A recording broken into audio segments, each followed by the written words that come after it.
Il est 23 heures partout en Côte d'Ivoire. Merci de votre attention. Tout de suite, les titres à la une de l'actualité. Le Premier ministre Patrick Achi a procédé au lancement de plusieurs travaux importants dans le nord du pays. Au nombre de ceux-ci, le renforcement de la route Petit-Nation Kafolo-Teini. Patrick Achi a également posé les premières pierres du futur hôpital général de Kong ainsi que d'un lycée professionnel. Un véhicule d'incendie de type VMA 112 doté d'une capacité de 10 000 litres d'eau et de 1200 litres d'émulseur vient d'être remis à l'aéroport international de Bouaké. Cet engin va permettre d'accroître la capacité du système de sécurité de cet aéroport dans le but de sa certification. Un véhicule remis par le ministre des Transports Amadou Koné. En sport, en athlétisme aux 100 mètres dames du meeting de Ligue de Diamant de Monaco, notre compatriote, la sprinteuse ivoirienne Marie-Josée Tallois établit en 10 secondes 72 un nouveau record d'Afrique. La championne du monde jamaïcaine du 100 mètres dames Shelly-Ann Fraser-Price a réussi la meilleure performance mondiale de la saison en gagnant en 10 secondes 62. Voilà pour l'essentiel. Mesdames, Messieurs, bonsoir. Ravi de vous retrouver. On ouvre ce journal avec les activités du Premier ministre Patrick Achi en visite de travail depuis lundi dernier dans le nord du pays où il a procédé au lancement de plusieurs travaux importants. Au nombre de ceux-ci, le renforcement de la route à Petit-Nation Kafolo-Teini. Patrick Achi a également posé les premières pierres du futur hôpital général de Kong ainsi que d'un lycée professionnel. On voit cela avec Alexis Ouedraogo. Dernière étape de cette visite de travail du Premier ministre dans le nord du pays, la région du Tchologo.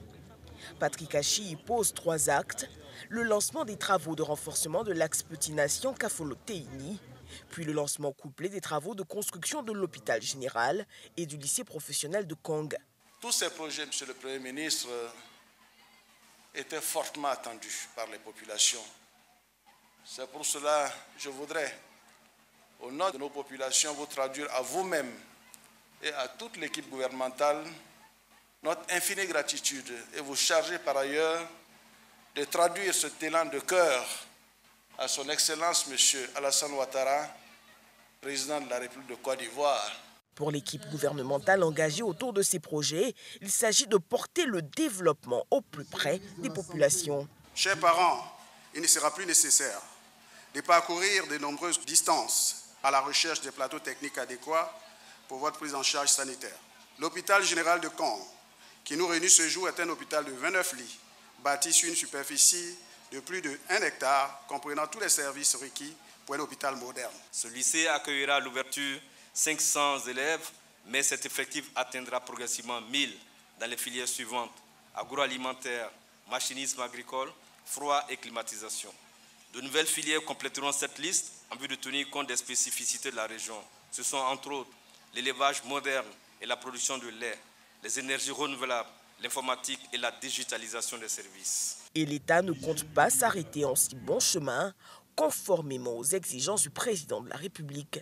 Ici, avec les projets que nous venons de mettre en place, plus de nombreux autres projets que je ne vais pas citer ici, mais qui font partie du projet du président de la République, les personnes et les jeunes seront entièrement insérés dans la vie économique et auront les infrastructures sociales de santé, d'éducation et de base pour se sentir chez eux, bien chez eux, en paix et avec l'intention de rester en paix, sans être troublés par qui que ce soit.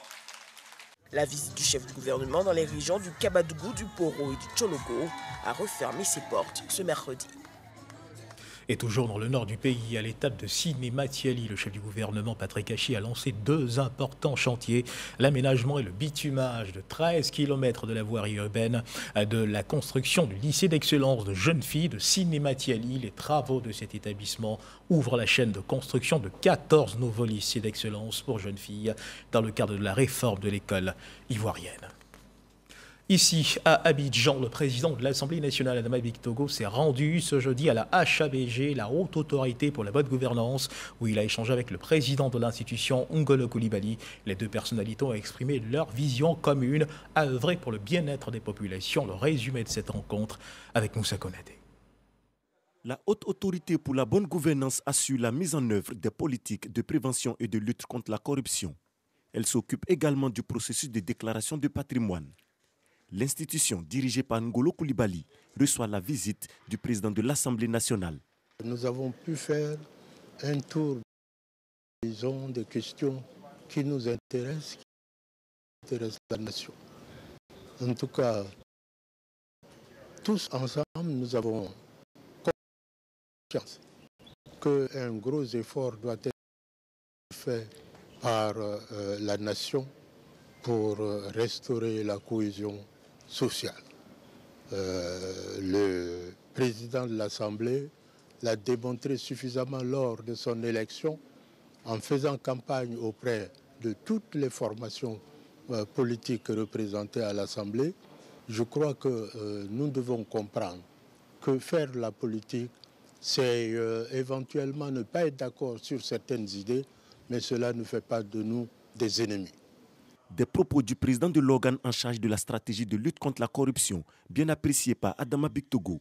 Le président de l'Assemblée nationale réaffirme son ambition de collaborer avec les autres institutions. Quand on sait que les missions de l'Assemblée rencontrent certaines missions de la haute autorité, d'autant plus que nous avons tous ensemble pour mission de veiller à la bonne exécution donc du budget que nous votons à l'Assemblée et dont le contrôle après est suivi par la haute autorité, la Cour des comptes et l'inspection générale d'État. Donc toutes ces institutions ont une certaine interdépendance dans le suivi donc, des actions gouvernementales qui, à la fin, doivent obéir donc, aux aspirations du peuple de Côte d'Ivoire. Depuis son élection à la tête de l'Assemblée nationale, le président Adama Bictogo multiplie les rencontres avec les institutions sœurs, notamment la CEI, la Commission électorale indépendante, la Cour des comptes, le Conseil constitutionnel, la Grande Chancellerie et bien d'autres.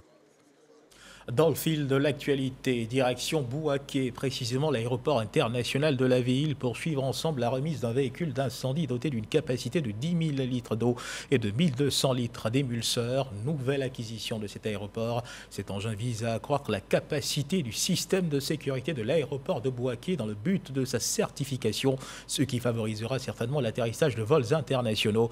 Un véhicule remis par le ministre des Transports, Amadou Koné. Soro Corona nous en parle.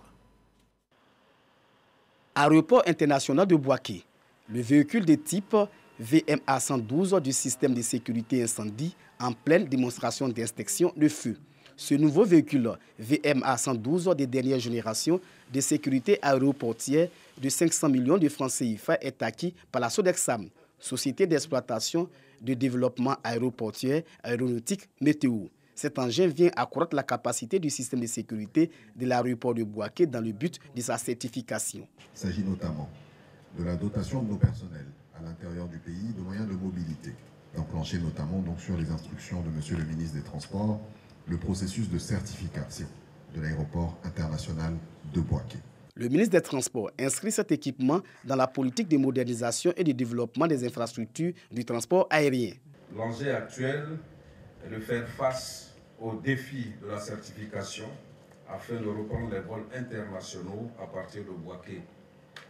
Surtout au cours de la prochaine Coupe d'Afrique des Nations en 2024 et pourquoi pas permettre à nos compatriotes qui font le pèlerinage à la Mecque de partir de Bouaké. Les sapeurs-pompiers militaires de Bouaké n'ont pas été oubliés. Les soldats du feu ont reçu un véhicule de sécurité incendie médicalisé de la part de l'ACSECNA. Un véhicule de 160 millions de francs CFA. En plus des fonctions de lutte contre l'incendie, notamment les débuts d'incendie et de sauvetage des vies humaines, ce véhicule permet d'assurer une assistance médicale qui en fait sa spécificité. Amadou Koné annonce que cet engin d'intervention va améliorer la capacité opérationnelle des pompiers. Les sapeurs-pompiers militaires de Bouaké qui pourront efficacement donc, accomplir leur service de secours donc, aux populations, aussi bien à Bouaké que sur les routes qui mènent donc, à la ville de Bouaké. L'aéroport de Bouaké est le deuxième après celui d'Abidjan, doté du VMA 112. Et loin du tarmac de l'aéroport de Bouaké, une nouvelle plateforme vient d'être mise sur pied par le ministère de la Construction, du Logement et de l'Urbanisme, la plateforme collaborative de contrôle des constructions. Sa mission principale, renforcer la lutte contre les constructions anarchiques qui, vous le savez certainement, sont à l'origine de plusieurs effondrements d'immeubles enregistrés à Abidjan. Le ministre Bruno Nabagné-Koné a procédé ce jeudi au lancement des activités de cette plateforme. C'est ce que nous dit Lansine Bakayoko. Cette plateforme collaborative a été créée pour fédérer dans un organe unique les acteurs impliqués dans le domaine de la construction afin de faire respecter les normes en matière d'édification d'immeubles. Il s'agit plus spécifiquement de solliciter l'adhésion des parties signataires de la charte commune, notamment les élus locaux, en l'occurrence les maires, dans ce projet visant à offrir un meilleur cadre de vie aux populations. En ce qui nous concerne, les maires de Côte d'Ivoire joueront pleinement leur partition pour que nos concitoyens aient des logements à de meilleurs coûts et des logements décents pour vivre dans les meilleures conditions de vie.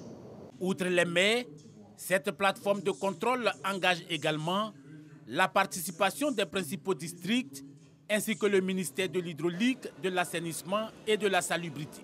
Nous souffrons du désordre qu'il y a dans ce secteur en tant que citoyens et dans nos fonctions respectives. Je voudrais donc tout naturellement féliciter mon collègue, le ministre de la Construction, du Logement et de l'Urbanisme, et l'assurer du soutien et de la disponibilité de mon département dans la mise en œuvre des importants chantiers du pôle de l'amélioration du cadre de vie des populations que nous gérons ensemble.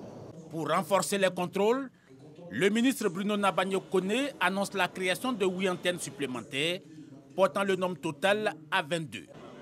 Au moins 184 agents ont déjà été recrutés qui vont prendre part à l'opérationnalisation effective de la plateforme collaborative par l'intensification des actions de contrôle. Mais la mutualisation des efforts devrait en rajouter à l'efficacité du dispositif. La mutualisation des moyens de nos différents services permettra d'accroître la mobilité, la fréquence, la réactivité des contrôleurs sur le terrain selon le mode opératoire convenu avec l'ensemble des parties prenantes, mode opératoire qui est contenu dans la charte. Le temps où on pouvait construire en toute illégalité sans être inquiété, nous le disons aujourd'hui, est révolu. Toutes ces initiatives intègrent le vaste projet d'amélioration du cadre bâti et de sécurisation des populations qui vise à garantir un environnement des affaires plus attractif. Avoir un regard particulier et même quotidien sur les conditions de vie des familles démunies. Leur porter assistance dans la mesure du possible afin de les soulager et de les aider à faire face à leur réalité. Ces quelques mots pourraient résumer le sens d'un concept initié par le ministère de la Solidarité et de la lutte contre la pauvreté. Concept intitulé « Les dimanches de la solidarité ». Dans le cadre de cette dynamique, la ministre Belmondo Dogo, accompagnée du ministre Souleymane Diarra-Souba, a rendu visite à plusieurs familles démunies de la ville de Yamoussoukro, un geste de solidarité qui n'a pas manqué d'émouvoir les familles visitées. Kader Sokodogo nous en parle. Yamoussoukro, les rayons solaires commencent à s'éteindre. Quartier Kokreno, une visite inattendue pour la famille Koné. 2 membres du gouvernement, Miss Belmondo Dogo et Souleymane Diarra-Souba. Bakari, le chef de famille, est un chauffeur sans emploi. Avec ses 12 enfants et son épouse, ne lui dites surtout pas que la vie est belle. Il croule sous le poids des problèmes. Repéré par les services du ministère de la Solidarité et de la lutte contre la pauvreté, la suite est prometteuse. Des vivres et non-vivres, riz, huile, matelas pour ne citer que cela. Et une enveloppe de 200 000 francs CFA pour renforcer le petit commerce de la mer qui, jusque-là, garantit la pitance quotidienne. Vraiment, je suis comblé. Je ne savais pas qu'il y a un jour comme ça qui allait arriver à la veille d'une fête comme ça, vraiment. L'indépendance même de la Côte d'Ivoire. Moi, je remercie le président de la République. Je le remercie beaucoup. Ceux qui sont vos yeux, qui voient en bas, nous qui sommes en bas, pour nous voir comme ça là, ça entraîne vous. Beaucoup de ceux qui sont sur terrain aussi. Durant toute la nuit, ce sont au total 6 familles qui sont visitées. Les dons restent les mêmes. Le dimanche de la solidarité, c'est tout simplement ce bonheur qui redonne de l'espoir aux familles en détresse. Elles en sont d'ailleurs comblées.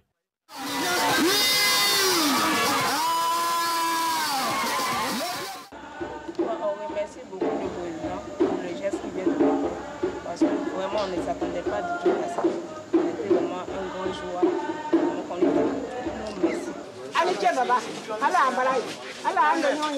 La Côte d'Ivoire solidaire. Les attentes du président de la République sont claires. Nous sommes ici aujourd'hui à Yamoussoukro avec le ministre Diarra Souba, mais pour apporter des moments de joie aux ménages les plus vulnérables, apporter des réponses aux attentes de ces ménages-là et leur dire que le président de la République se tient à leurs côtés et a mis en place tous les mécanismes pour faire sortir les ménages vulnérables de leur état de pauvreté. Et surtout qu'ils retiennent que la pauvreté n'est pas un état statique. On peut être pauvre et sortir de cet état-là. C'est avec beaucoup de joie que j'ai été en tout cas aux côtés de Madame la ministre pour être avec ses familles, ses ménages dans l'ensemble des quartiers de Yamoussoukro pour pouvoir donc partager un peu de bonheur, donner un peu de joie à travers tous les vivres et non-vivres en fait qui ont été donnés à ces populations. Dimanche prochain, à qui le tour? Patience, Miss Belmondo Dogo arrive. Et en attendant d'avoir réponse à votre question, Kader Sogodogo, Madame, Monsieur, regardons ensemble à l'évolution de la Covid-19 en Côte d'Ivoire.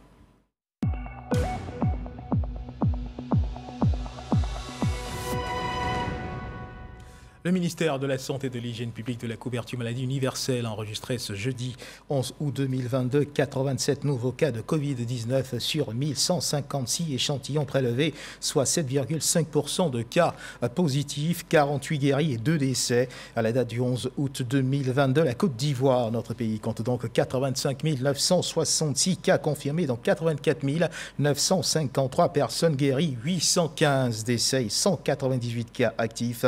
Le nombre total d'échantillons est de 1 591 708 le 10 août 2022.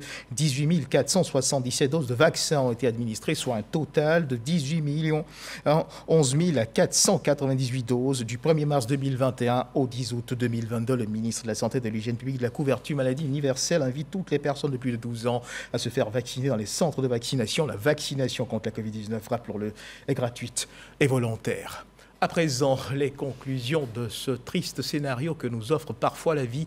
Une femme a perdu la vie alors qu'elle donnait naissance. Un agent de santé reconnu fautif a été mis aux arrêts. Une batterie de sanctions administratives arrêtées contre ce dernier. C'est ce qui ressort d'une déclaration du ministère de la Santé et de l'Hygiène publique de la couverture maladie universelle rendue publique au cours d'un point presse au sujet du décès d'une parturiente. Suite à l'enquête du ministère, les circonstances du décès ont été clarifiées et les responsabilités situées. La précision de Didier Nguessan. Une parturiente de 25 ans, référée de l'hôpital général de Benjaville au CHU d'Angré, est décédée le 3 août dernier. Les circonstances du décès font état d'un arrêt cardiaque pendant la césarienne, mais en l'absence du médecin principal, bien qu'étant d'astreinte. Alors que la césarienne relève de la gratuité ciblée, l'agent de santé, avant de rentrer chez lui aurait soutiré 80 000 francs selon les enquêtes du ministère de la Santé. Le décès de Dame Doumbouya est consécutif à un arrêt cardiaque iatrogène suite à l'administration de produits anesthésiques couramment utilisés pour la circonstance. Dr Kou Ignace, gynécologue obstétricien, chef de garde, a fait preuve de négligence professionnelle en abandonnant la parturiente à ses stagiaires. Il a pratiqué le racket. Des mesures administratives sont donc arrêtées. Dr Kou Ignace fait l'objet de déplacements d'office. Instruction est donnée au directeur des ressources humaines de prendre toutes les dispositions réglementaires pour traduire Dr Kou Ignace devant le conseil de discipline. Le directeur de cabinet invite les agents de santé à faire preuve de professionnalisme afin d'éviter d'entacher le dévouement de l'ensemble de la corporation et des efforts consentis par l'État de Côte d'Ivoire pour garantir une bonne santé à tous.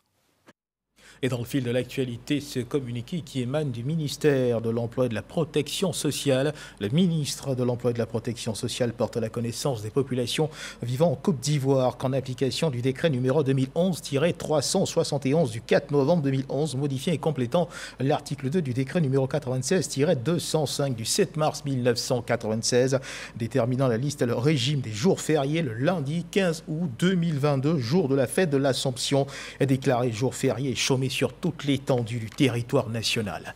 Dans l'actualité politique, ce point de presse animé par le porte-parole du RHDP, Kobena Kwasi Djoumani, en réaction aux différents points abordés par le Parti des peuples africains Côte d'Ivoire, PPACI, sur les décisions prises par le président de la République Alassane Ouattara la veille de l'indépendance. Décision en rapport avec la grâce présidentielle accordée à l'ex-président Laurent Gbagbo, la condamnation qui pesait contre lui, ainsi que l'affaire de la BCEAO. Sidonie Davila. Grâce présidentielle accordée à l'ex-président Laurent Gbagbo jugée insuffisante par le PPACI. Le sujet fait débat et la réaction du RHDP ne se fait pas attendre.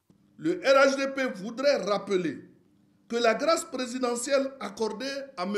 Laurent Gbagbo par le chef de l'État ne procède ni d'une obligation légale, ni d'un compromis politique, mais de la seule volonté du président de la République de renforcer la paix et la cohésion nationale.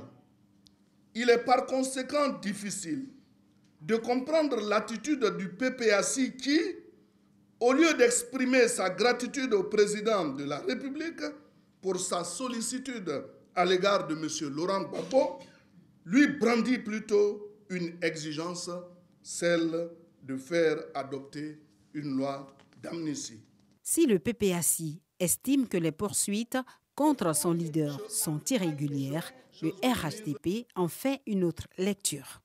Le RHDP voudrait faire relever, ici même, que pour qu'il y ait une condamnation politique, il faut qu'il y ait une infraction politique, ce qui n'existe pas dans le code pénal ivoirien. Dans le cas de M. Laurent Gbagbo, il s'agit d'infractions de droit commun, à savoir la complicité de vol en réunion et complicité de destruction volontaire de biens d'autrui.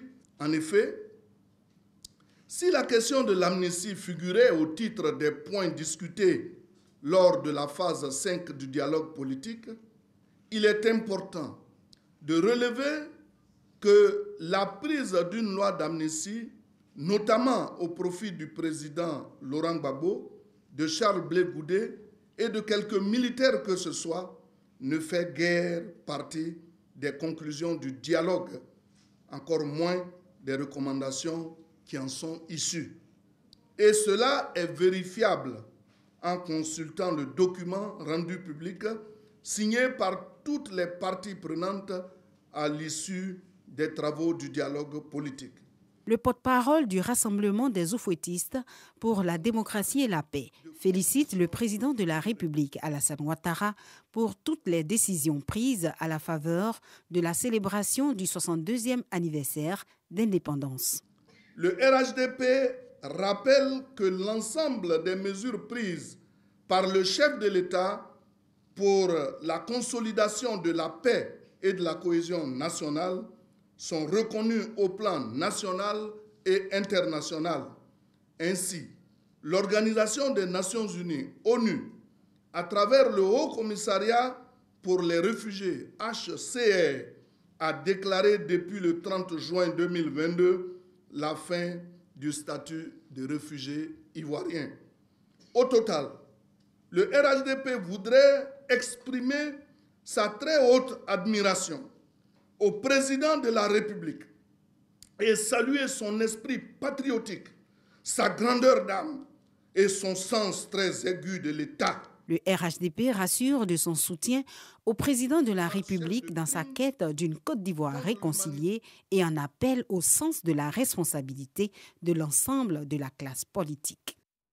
Un reportage signé Sidonie Davila. On continue de parler politique dans ce journal. Les femmes du RHDP de la sous-préfecture de Kokumbo ont initié un grand meeting de soutien à la politique du chef de l'État, Alassane Ouattara. Elles ont bénéficié de la présence du ministre-gouverneur Raymond Goudou Kofi, membre du directoire du RHDP. Kader Sogodogo. Les femmes du RHDP de Kokumbo ont envahi la place publique de la sous-préfecture. Un rassemblement qui traduit toute leur volonté d'adhérer de manière totale à la vision de leur chef, Alassane Ouattara, à la tête du pays. Un défilé des femmes venues de tous les secteurs d'activité, des marchés, des champs, pour dire merci à Alassane Ouattara pour la décrispation sociale, pour la bonification du revenu des travailleurs et des retraités, pour la lutte contre la cherté de la vie. Les femmes de Kokumbo soutiennent leur leader. Maman Goudou, les femmes aînées de Kokumbo voudraient que vous soyez leur porte-parole auprès du digne héritier d'Oufoué-Boigny, en l'occurrence le président Alassane Ouattara. En effet, nous les femmes et mères de Kokumbo, ne cessons d'adresser les prières à Dieu afin qu'il le bénisse et lui donne tous les moyens dont il a besoin pour développer le pays. S'adressant à ses sœurs du RHDP de Kokumbo, la ministre-gouverneur Raymond Goudou Kofi salue leur initiative et les invite à demeurer derrière Alassane Ouattara, dont les mérites ne sont plus à présenter. En dehors d'Alassane Ouattara, je ne connais pas de personnes qui n'ont pas échoué aux élections, quelle que soit l'élection. Tout le monde a flanché un peu, mais ça n'a empêché personne de se relever. Donc nous aussi, ici à Kokumbo, nous allons nous relever et montrer au président Alassane Ouattara que ici Kokumbo, c'est aussi pour lui. Que ici Kokumbo, c'est aussi la terre de Côte d'Ivoire. Que ici Kokumbo, ses parents, Baoulé, ont décidé de le suivre parce qu'ils savent tous que c'est l'homme du développement en Côte d'Ivoire. Raymond Goudou Kofi est venu les bras chargés à Kokumbo. Pagnes et autres cadeaux, dont des espèces sonnantes, auront contribué à une allégresse générale, des pas de danse motivés. Les célébrations de l'an 62 de l'indépendance de la Côte d'Ivoire, défilés civilo-militaires, parades à travers plusieurs villes du pays. Suivons ensemble les échos de ces manifestations.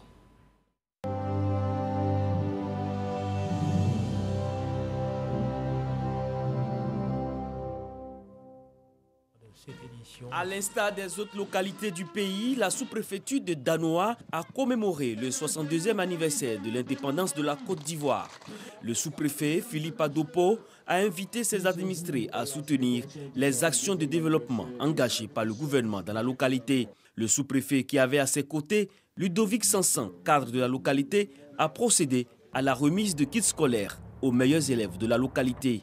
Les populations ont eu droit à un défilé civilo-militaire. Cette célébration a été marquée également par un tournoi de football et un concerto de l'indépendance. Nouvelle-Oussrou, village de la sous-préfecture de Lopou, a accueilli les festivités marquant l'an 62 de l'anniversaire de l'indépendance de la Côte d'Ivoire. Passage en revue des troupes et montée des couleurs. Le sous-préfet de Lopou, Dagui Mabéa, a appelé dans son adresse les leaders et cadres des 14 villages présents à jouer pleinement leur part de rôle dans la réconciliation de la sous-préfecture. Le défilé de l'ensemble des forces vives de la sous-préfecture de Lopou a été l'un des moments forts de cette célébration. C'est le village de Mborla-Diolasso qui a accueilli la première édition de la célébration tournante de la fête nationale dans la sous-préfecture de Sokola-Sobara. Pour donner un cachet particulier à cette fête célébrée pour la première fois dans le village, la mutuelle de développement dirigée par Grand-Bouté Soalio a initié plusieurs activités socio-culturelles et sportives. Dans son adresse, le sous-préfet Kwadio Oua Kwadio Marc a invité les populations à l'union pour le développement de la localité. Revue des troupes, montée au drapeau, défilé de toutes les couches sociales et la prestation de plusieurs danses traditionnelles ont marqué cette célébration. Les populations du Lodibois sont sorties nombreuses sur le boulevard Alassane Ouattara du département de Divo pour célébrer le 62e anniversaire de l'accession de la Côte d'Ivoire à l'indépendance. Le préfet des régions Kwaku Assoman a salué les performances socio-économiques enregistrées par les administrations et entreprises locales ainsi que les acquis en matière de promotion d'emplois jeunes dans la région du Lot-du-Bois. L'an 62 a été reçu à 0 heure par un concert et des feux d'artifice organisés par la mairie. Dans son intervention, le sous-préfet d'Assenze, Zegou Kakou, a tenu à remercier les populations pour leur esprit de solidarité et leur mobilisation pour la réussite de la commémoration du 62e anniversaire de l'indépendance de la Côte d'Ivoire. Il a ensuite salué les actions engagées par le président de la République, Alassane Ouattara, au cours de son discours à la nation. C'est par un défilé que la cérémonie a pris fin dans la convivialité. La cohésion sociale au cœur de la célébration de la fête nationale à Téini, département de la région du Bonkani. Dans son adresse, le préfet Ignace Koudou Niayoro a exhorté les populations à davantage cultiver la paix et le vivre ensemble. Pour que cela soit une réalité, le représentant du président de la République dans cette localité appelle ses administrés à collaborer avec les forces de sécurité. Ignace Koudou Niayoro invite les populations à s'en détourner pour s'orienter vers d'autres sources de revenus. La célébration du 62e anniversaire de notre pays à Oudiné a été marquée par plusieurs événements. D'abord la veille, plusieurs activités sportives ont réuni agents des forces de l'ordre et populations sur une même place. Dans son adresse, le préfet de la région du Kabadougou, Fanny Kwame René, s'est réjoui d'abord du retour de la paix dans sa localité pour un Kabadougou prospère où il fait bon vivre. La fin de la commémoration de ce 7 août a été marquée à Oudiné par le défilé militaire, des dozos et de la société civile. Troisième et dernier titre de ce journal, en sport, en athlétisme, nous disions dans les titres, aux 100 mètres du meeting de Ligue de Diamant de Monaco, notre compatriote, la sprinteuse Marie-Josée Talou a établi en 10 secondes 72 un nouveau record d'Afrique. La championne du monde jamaïcaine du 100 mètres Shelley-Ann Fraser-Price a réussi la meilleure performance mondiale de la saison en gagnant en 10 secondes 62. Retour sur cet autre exploit de Marie-Josée Talou avec nos confrères de RTI Sport. Marie-Josée Talou est la nouvelle reine du 100 mètres africain. La sprinteuse ivoirienne a battu le record d'Afrique de la distance qui était détenu par sa compatriote Muriel Aouré avec un temps de 10 secondes 72 centièmes. Talou Marie-Josée a réalisé cette performance au meeting de Monaco lors de la 10e étape de la Ligue de Diamant dans une course extrêmement rapide où elle a fini 3e derrière les Jamaïcaines Shelley-Ann Fraser-Price et Shericka Jackson qui ont réalisé respectivement les chronos de 10,62 et 10,71. Avec ce chrono de 10,72, Talou Marie-Josée s'offre le 8e temps de l'histoire du 100 mètres féminin. Ce record d'Afrique va faire beaucoup de bien à Talou Marie-Josée après les mondiaux manqués de Gênes aux États-Unis. Et c'est sur ce récit de l'exploit réalisé par notre compatriote Marie-Josée Talou que s'achève cette édition. Merci de nous avoir suivis. Regarde la fin de soirée. Dieu garde la Côte d'Ivoire.